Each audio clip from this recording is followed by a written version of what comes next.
see it. Canelo, the powerful, stronger guy. More stronger fighter. You know. Charlo, I don't know if he had a game.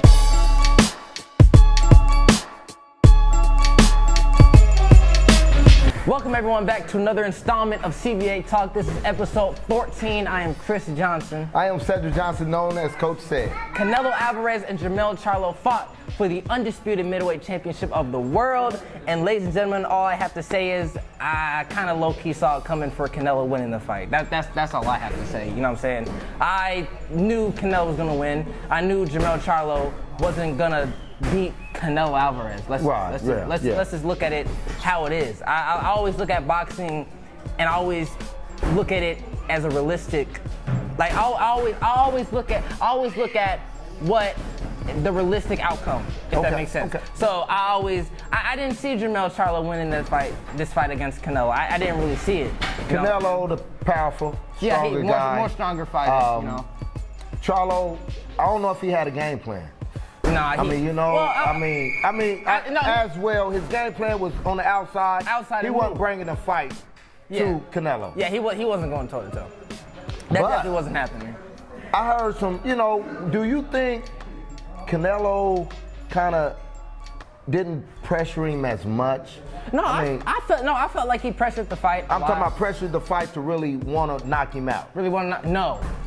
I think Canelo knew that Charlo was quick and fast because, even Charlo said it. He said that he was going to be more faster. He was going to be fast. He was going to be quick on his feet. I knew he wasn't going to try to go toe-to-toe with Canelo. I knew that would have been a dumb decision for Charlo to do. So I knew that he was going to be on the outskirts. So I feel like Canelo, in his head at least, this is what I'm assuming, he knew that Charlo was going to be fast. He was going to be the faster fighter, the quicker fighter. So I think Canelo was trying not to get hit with nothing stupid.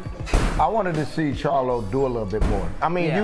You trying to beat a veteran fighter, okay? You're trying to take this guy out, be the first one to try to knock him out. Yeah. He ain't never been knocked down. Never been knocked out. I didn't think he brought the fight, man. You know what I'm saying? No, he didn't. It was some times where he was looking scared a little bit, didn't want to get hit. Yeah, he didn't want to get hit. He tried to control the outside, but the outside wasn't working. Yeah. I felt, no, wait, actually, no, wait. You were saying that, and I'm sorry to interrupt you, but I just wanted to, I felt like Charlo, I felt he did his thing on the outside. I felt he did.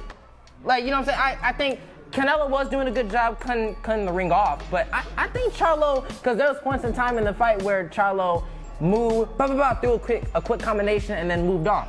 So you're right. I felt like Charlo had his moments. He was looking for that uppercut. Yeah. I think trying to throw that uppercut, he was in front trying to throw the uppercut. Yeah. James, Derek James should have told him to step off to set up that uppercut. I don't know, man. I don't think that corner was really on the money. Why you say that? I don't know, man, because it was a lot of things that unless Charlo wasn't listening in the fight. That could be a because I don't know what round it was, but I know when they went back to the corner, Derek James told him to quit focusing on the outside of the ring. Yeah. And I know he's been saying that a lot to his fighters. He was like, man, focus. What's out there? You need to focus in here. And in that corner is not a lot of time to kind of get that game plan together. Yeah, you don't have much time. You only got a minute in the corner to be able to tell your fighter what to do and what not to do. I think Charlo. I feel like Charlo. He probably had his own game plan. To be honest with you, I feel like he was doing his own thing. Well, that ain't good. That's what I feel like, because when you're trying to do your own thing in there, that's why Canelo dominated the fight. And he threw an overhand right and caused Charlo to go down on a knee. Oh yeah, that was the seventh round, if I'm not mistaken. That was the seventh round. He hit him with an overhand, and it caused Charlo to get down on one knee. I'm gonna be honest though. I'm gonna be honest with Charlo, and I wanted to say this. I felt like I thought the fight was heading to a knock. That's what I was thinking, especially while watching the fight. I was like, ooh, a knockout might occur. It ain't looking too good for Charlo, you know what I'm saying? Right. Canelo, one thing with Canelo, he hits so hard. Yes, he did. Like, going into the fight, he was, every punch that he was throwing, boom, boom. Like, you could hear it. You could hear them shots. Right, he was hitting that boy hard with them shots. So I could see why Charlo was a little shook. He was like, oh, shoot. Yeah, but still, you had a fight that do you want to win, or do you just want to take that fight light to get through the fight? I think he just wanted to get through the fight. Want to get through it. I don't think he was focused on winning. He probably just wanted to. I think Canelo had I don't know if he gave it his all to try to take him out. But then again, Charlo, that movement, right to left, the movement he was right to left, and it is hard. So we talking about an older Canelo. We ain't talking about a young, active, strong, ready to just go at it. At least not the Canelo that he's famous for.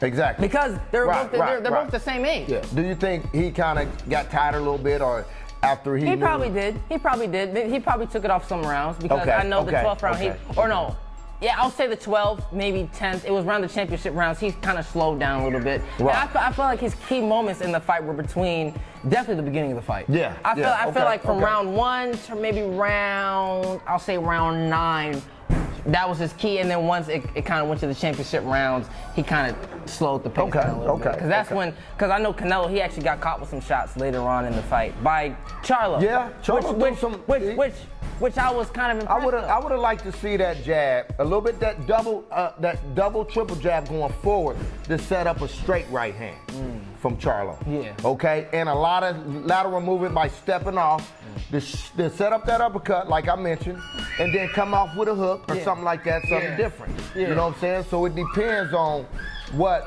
he looking for within that. He should have. I felt like Charlo should have picked his shots off more. But like I said before, I felt like he was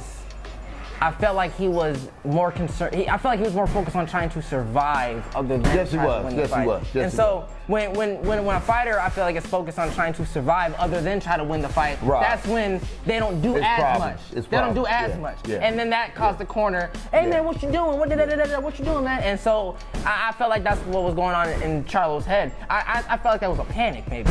There was probably a panic going into the fight. There's probably a little bit of a panic. And so when you panic, it's like, what do? I don't know what to do in that situation. So, and Derek probably was just like, man, what you doing? Charlo, was it Jermell, right? Yeah, Jermell. Yeah, not Jamal, Jermell. Jermell.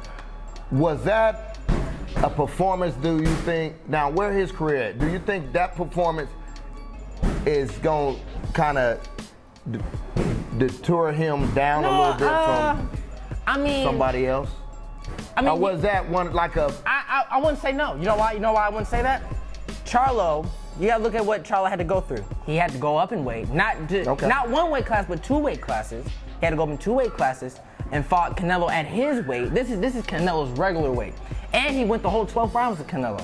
So I can't really say that it's gonna make him go down. I feel like this actually brought him up a little bit because Charlo can sit there and say, I went 12 rounds with Canelo Alvarez. He can say that. Because you gotta look at it. Caleb Plant didn't make it with Canelo.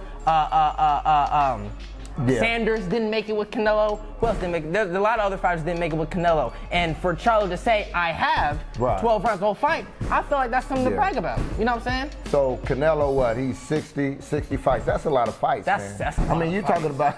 That's a lot of fights. I mean, we talking about like boxers who fought back in the day, like with records like that. Yeah. You know what I'm saying? Like you got, like older fighters, man, got those type of records like that. You know, this guy is 60 wins. Dang. What he got? Two losses, 2 draws. Yeah.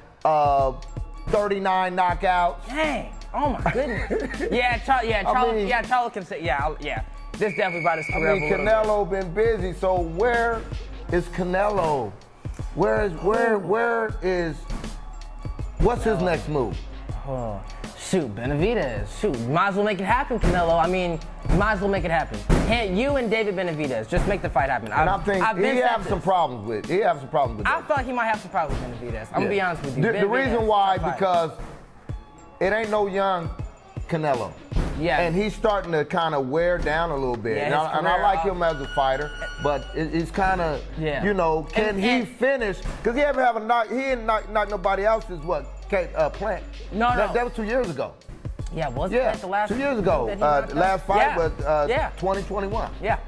You know, I think Wright playing was the last. So I don't see him taking Dave out. I don't see it either. He's definitely not going to take David out. He's definitely not going to do that. And another thing mentioning with the 60 fights, as many fights as he does have, that kind of wears down on you. You know what I'm saying? Yeah. So that's a lot of 60 fights. That's a lot of rounds. Canelo and Benavidez, that's definitely the next fight that I want to see. I hope to make the fight happen. I would be surprised if Canelo wouldn't want to make that fight happen, even though he said about the whole he don't want to fight Mexicans. You a fighter, you a boxer. Fighters are fighters, you know what I'm saying? So that's the next fight I want to see. That's the next plans for Canelo at least. And then maybe after the Benavidez fight, he'll take a couple more fights and then So you're saying rest the gloves. So you think David will beat him? If he's smart and he uses his boxing IQ and he knows and he studies fights, Canelo won't be no problem. But if he's not able to handle Canelo's power, do you think he'll stop him, or it'll be like a 12 round? No, Canelo's never gonna. If Canelo can take a punch from Triple G, not once but many times in 3 fights, no one can knock him out. That's what I believe. If Triple G if you can take Triple G's punch, right? Take it for 3 fights. First fight, second fight, third fight, and I watched all those fights. If you can take a punch from Triple G, no one can knock you out. If Triple G can't knock you out, no one can. So Benavidez ain't gonna be able to knock him out. Yeah, but he can outbox him though. Yeah, he can outbox him. I agree that. I don't see him knocking him out. Yeah, you're right. I see him pretty much dominating the 12 rounds with a lot of combinations, a lot of punches. Because he's quick, fast. But that would be an awesome fight, because I'm gonna tell you that they gonna go toe to toe, because Canelo is gonna be pressure, and David, he's gonna be right there, and he can move a little bit. Yeah, he can move a little bit. Man, that's a fight that I will definitely see. Yeah, we watch all of them. What about Charlo? I want to know the next move for him, man. I mean, I don't know. Of course, he still got the belts. Yeah, he still got his belts. So I'm pretty sure. Do you think he's gonna go back down? Yeah, he'll go back down. That ain't his weight class. Yeah, that's not his weight class. That's not his weight. I feel like he should go back down. Yeah. Wait, question. You know what's shocking about this whole fight and everything? When I first heard it, I thought that it was gonna be Jermell's older brother. I thought it was gonna be Jermell, but I gotta look more into it. Jermell, he didn't really, because I guess he was dealing with something at that time, and he felt he didn't want to take. He felt like it wasn't the right time to take the fight, so he gave it to his brother, which I felt like that was Jermell's chance to take a big fight. Because I remember us having a conversation about taking big fights. Yeah, exactly. And not, you know what I'm saying? Hey, do it. You get the opportunity to take that type of fight like that, you do it. I mean, Jermell, he didn't get destroyed. I think he could have gave more. He could have gave more. But it's not like he got embarrassed. Right. Of course, people are still gonna make memes on social media. I mean, that happens with everyone. But I felt like even I'm not really a Charlo fan. Even right now, I would say I felt like Charlo did his thing in there. He went the whole 12 rounds with Canelo Alvarez, and I felt like he did what at least he had to in that ring to survive. So I put my hats out, you know what I'm saying, to Jermell Charlo. I felt like this was a great opportunity. It was definitely a high risk type situation. Yes, and I'm gonna tell you, I like the undercard of that event. Oh, the undercard was great. The undercard was some exciting fights, man. Oh man, we had Ugas, Barrios, and the first fight. I don't know I don't know the races. I don't want to say too much on camera, but all I can say is that they were going toe to toe.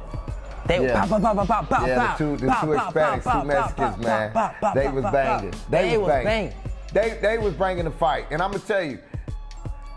If you look outside, you outside the ring, the people who were sitting close, they was shocked because these guys was taking shots. Oh man, and they were giving them back, taking shots, give a shot back, take a shot, give a shot back. They was going crazy. The Ugas fight was amazing. I would like to say though, the co-main event, the Lubin fight, I forgot his opponent's name, but I know it was Lubin. Yes. That was a boring fight. Oh man, that was not an. And he ain't fought in a while. I almost fell asleep during that fight. He hasn't fought since he been stopped. Yeah, that was. But he pulled the win off. He pulled the win? I don't know. I don't know about that. I felt like he lost that fight, to be honest with you. But let me tell you on this, okay? And I know we jumping off the subject a little bit, but yeah. Floyd Mayweather protege. Oh yeah. Oh man, what's his name? You know? All I can say is that they didn't show the fight on TV, but I did look back and someone had recorded off their phone. All I have to say is that you knew the whole day that when they was doing the whole Canelo and all that, the pre-fights and all that, I was like, man, where's Floyd's prodigy at? Where's Floyd's prodigy at? Because that's what I want to see. I follow him on Instagram. So he fought after. Yeah, he fought after the Canelo when everyone was leaving. So everybody was leaving. So yeah, it was something different. Yeah, it was for something boxing. A little different. But I'm gonna tell you, I saw a little bit of him. Of course, it was his first fight. Usually the opponents is kind of, not experienced. His opponent was 4-0 actually. Oh, well, he was 4-0? Yeah, he was 4-0, but he wasn't none spectacular with a 4-0. Nothing crazy. Okay. So. Saw a little bit, but okay, he's a building star, and I'm excited to see what Floyd got in store for that young man. I'll tell you one thing, he literally reminds me of a miniature version of Gervonta Davis. Yeah, I saw him throw the punches in him, man. He resembles Tank. His style's like Tank, his heart like Tank, and his weight is around when Tank first started. Because he's 126, one. So he could. He's a growing kid. And he's only 17 years old. That's nothing. Young fighter, very young fighter. I'm pretty sure boxing fans saw that. If not, y'all found a clip. Because out there they were showing a clip of him stopping the kid. What, first round? Yeah, first round. Yeah, first round. It was the first round. And I'm interested to see him and hopefully be talking about him in the near future. Yep. Well, ladies and gentlemen, that's all I really have to say. I would talk more, but this episode will be like 3 hours long, so we gotta end it off right now. That's all I have to say. I don't know about you, Pops. Hey, that's it, man. I enjoyed the fight, and I'm excited for boxing to bring us more and exciting championship fights. Yep. This has been CBA Talk. We always produce videos talking about latest boxing fights, boxing news, and upcoming boxers heading into the scene. Make sure to check out our Instagram, TikTok, and subscribe and like and comment down below what you think about the Canelo and the Jermell Charlo fight. Please make sure to like, subscribe, and share this to everyone that you know, and peace out. And we out of here. This is what Charlo should have did. What?